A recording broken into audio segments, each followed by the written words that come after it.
Good afternoon friends. আজকে আমি দুপুরে মোচার তরকারি বানাতে যাচ্ছি, তো আপনাদের সাথে শেয়ার করব। তো মোচার তরকারি সবাই বানায়, কিন্তু আমার মতো করে আমি বানাচ্ছি। তো একদিন আপনারা আমার মতো করে ট্রাই করে অবশ্যই দেখবেন, খুব ভালো লাগবে আশা করছি। তো আমি এখন কড়াইতে তেল গরম করেছি। এবারে এই আলুগুলাকে আমি এরকম কেটেছি, এটাকে আমি হলুদ নুন দিয়ে একটু ফ্রাই করে রেখে দেবো।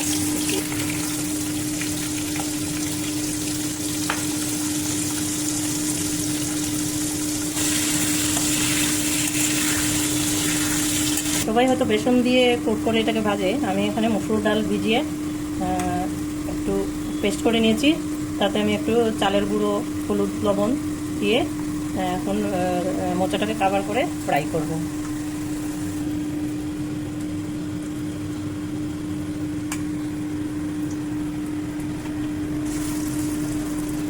তোমরা যারা তেল বেশি খাও না, তারা এয়ার ফ্রাইয়ারেও করতে পারবে এটাকে।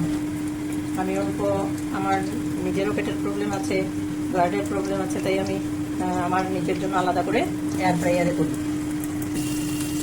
এরকম করে ভাজা করে উঠিয়ে নিলাম। এবারে আমি তেল গরম হয়ে গেছে, বড়াগুলো ভেজে উঠিয়ে নিয়েছি। ওই তেলে আমি তেজপাতা দিয়ে দিলাম, একটা শুকনো লঙ্কা দিয়েছিলাম, কাঁচা লঙ্কা,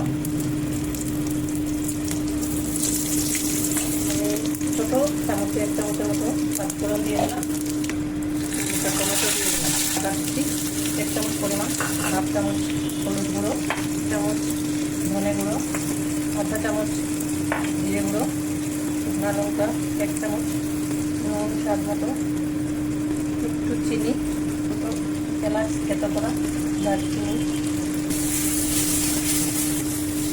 এলাচ দিয়ে তারপরে তেজপাতা, শুকনো লঙ্কা, কাঁচা লঙ্কা, একটু পাঁচফোড়ন, তারপরে মশলাগুলো দিয়ে আঁচ কমিয়ে হালকা ভেজে মশলাতে তেলটা যখন ছাড়বে তখন ঝোলটা হালকা ঝোল ধরে নেমে আলুগুলো দিয়ে দিচ্ছি। আমার জলটা গরমই ছিল, তাই আর অপেক্ষা করলাম না। আলুটা আমার সেদ্ধ হয়ে গেছে।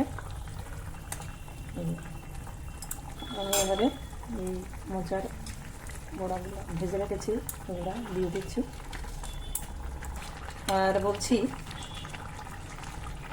যে আমি তেলের মধ্যেই মশলাগুলো দিয়ে দিলাম, কিন্তু আমি আঁচটা কমিয়ে দিয়েছিলাম, এবং আদা যখনই তেলের মধ্যে পড়বে, কাঁচা আদা, তখন তেলের টেম্পারেচারটা একটু কমে যায়, তাই আমার মশলাগুলো কিন্তু জ্বলেনি। কিন্তু আপনাদের যদি অসুবিধা হয়, তাইলে মশলাগুলো মাপ মতো নিয়ে আর একটু জ্বলে গুলে তারপরে দিয়ে দেবেন। হয়ে গেছে আমার মোচার ঝোল।